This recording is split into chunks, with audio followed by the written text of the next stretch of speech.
Em um mundo preenchido por sangue e desgraças, o nosso protagonista, chamado Ryuki, junto com um grupo de pessoas, foi invocados à força para este lugar onde a regra é matar ou ser morto. Após muito tempo de lutas nesse inferno, eles conseguem derrotar um poderoso demônio, porém quase todo seu grupo foi exterminado e ele também estava à beira da morte. Para sua surpresa, ao abrir os olhos novamente, Ryuki percebe que ainda está vivo. Inicialmente, ele não compreende o que aconteceu, mas por algum motivo ele recebeu o poder de controlar tudo aquilo que ele matava.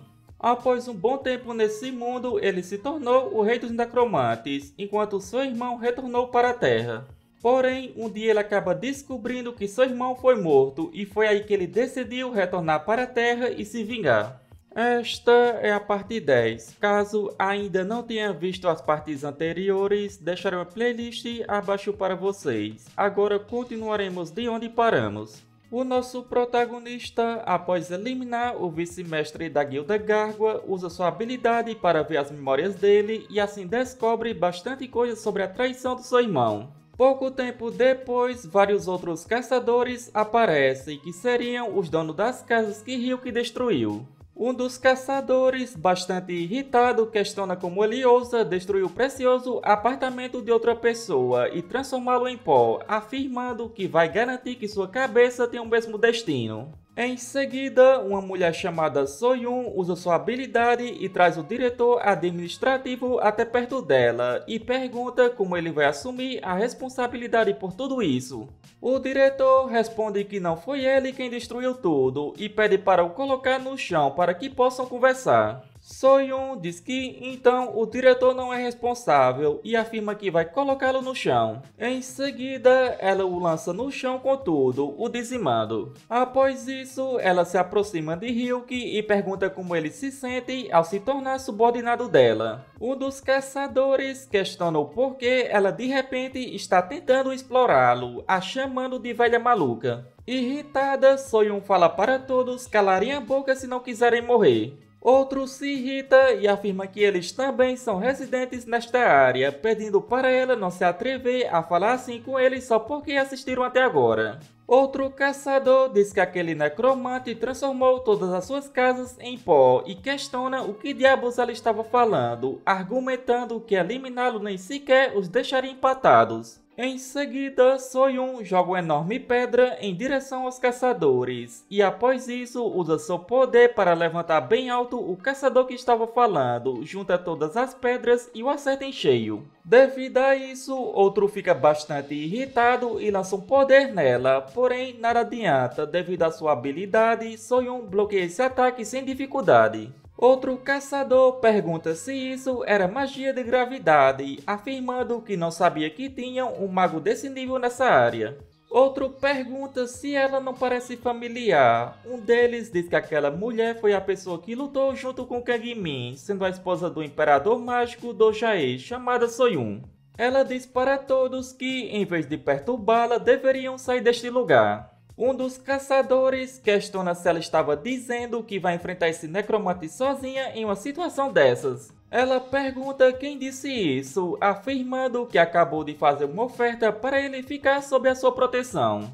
O caçador fala que é a mesma coisa, dizendo que nem mesmo a morte será o suficiente para retribuir o que ele fez. Irritada, Soyun afirma que será ele quem vai morrer se entrar no seu caminho e começa a jogar vários escombros nos caçadores. Outra caçadora rapidamente usa seu poder e joga uma dessas rochas na direção de Ryuki, mas nada adianta, Caligny corta essa pedra facilmente. A caçadora diz que eles não são páreos para essas pessoas.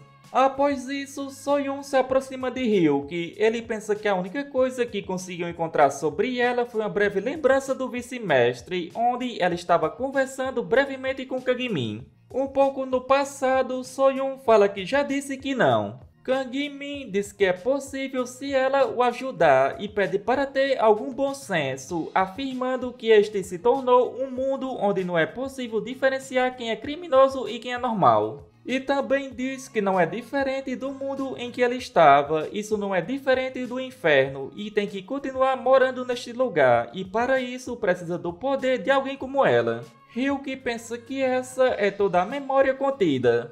Em seguida, Soyun usa seu poder para construir um edifício ao redor deles e diz que ouviu dizer que ele é o irmão de Kang-min, perguntando se é verdade. Ryuki pergunta se ela o conhecia. Soyun responde que conhecia bem o irmão dele, onde ele sempre foi o centro das atenções depois de retornar. Assim, Ryuki fala que vai perguntar uma coisa, perguntando se ela conhecia os caras que o levaram à morte. Soyun fala que ele está bastante impaciente e questiona o quanto ele sabe sobre a morte dele. Ryuki responde que já eliminou a Guilda Gárgua, então gostaria de encontrar outras em seguida. Soyun, ao olhar ao redor, diz que os traços de Mana são realmente poderosos, sendo bem impressionante. E diz que então ele eliminou os membros da guilda sob as asas do seu irmão sem qualquer culpa, onde seria uma pena se seu irmão descobrisse. Ryuki pede para ela dizer o que sabe sobre o presidente da Associação de Caçadores e da Sociedade Black Wave. Soyun questiona como ele sabe sobre eles, afirmando que ouviu dizer que ele voltou à Terra recentemente. Soyun pensa que esse cara é muito diferente do seu irmão, assim pergunta se ele gostaria de comparar o que eles sabem, pedindo para ele dizer o que sabe primeiro e depois ela dirá o que sabe. Para descobrir o que queria, Ryuki acaba aceitando. Assim, ele conta o que ele aprendeu com a visão da morte. E se não fosse pela memória do vice-mestre da conversa dela com Kang-min, esse encontro em si poderia ter acontecido de maneira muito diferente. Soyun comenta que parece que ele eliminou todos os traidores da Guilda Gárgua. Com isso, vai pular essa parte e falar brevemente sobre o presidente da Associação de Caçadores, chamado Chanso. Ela diz que o presidente é um lixo de humano, onde, para entrar em mais detalhes, ele é um traidor do país deles. Ele tinha perguntado também sobre a sociedade Black Wave, onde eles são um poderoso clã que está dominando o Japão. Ela diz que não sabe se ele estava ciente disso, mas os caçadores na Terra estão atualmente divididos em guildas e clãs. Se as guildas são como empresas, os clãs são como os grupos privados. Ryuki pergunta se existe um homem negro dentro da sociedade Black Wave. Soyun questiona se ele estava falando sobre o Ojimbo e diz que Ryuki é realmente impressionante, pois coletou muitas informações. Ryuki pergunta se Ojimbo é o nome desse cara. Soyun confirma, dizendo que ele é um corretor contratado pela Black Wave, então eles fazem muitos negócios. E além da sociedade Black Wave, ele também lida com algumas forças secretas nos Estados Unidos, China e na Rússia.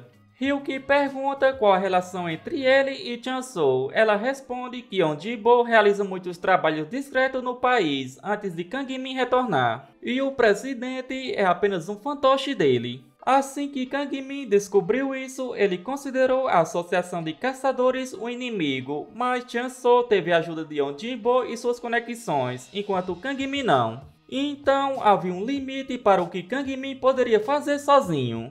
Ryuki pensa que, para resumir, Kang-min foi traído no momento mais decisivo, depois que Chanso descobriu as intenções de Kang-min de se livrar dele. Soyun pergunta se ele vai atrás do presidente da Associação de Caçadores a seguir. Ryuki confirma e Soyun fala que então ele deve ter cuidado, pois já causou caos neste lugar, assim ele estará em movimento em breve. O presidente não é uma pessoa tão boa, mas suas conexões estão em um nível diferente em comparação com os caras da Guilda Gárgua. Ryuki pergunta se apenas os fracos seguiram o seu irmão. Soyun responde que pode-se dizer que sim.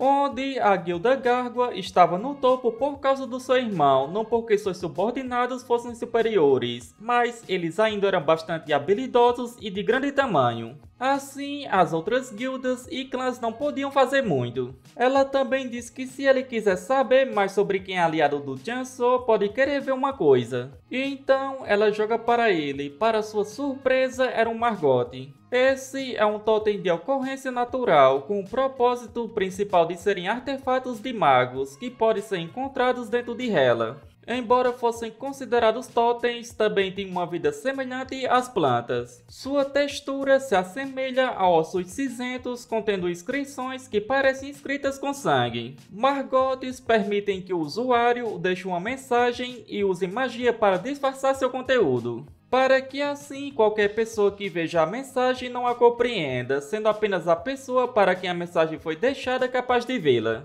E assim chegamos ao final deste vídeo. Como sempre, espero que tenham curtido. Não se esqueça de deixar o seu like e se ainda não é inscrito, não custa nada se inscrever. Isso me motiva bastante a trazer novos vídeos o mais rápido possível. Se chegou até aqui, só tenho a agradecer. Nos vemos no próximo vídeo. Falou!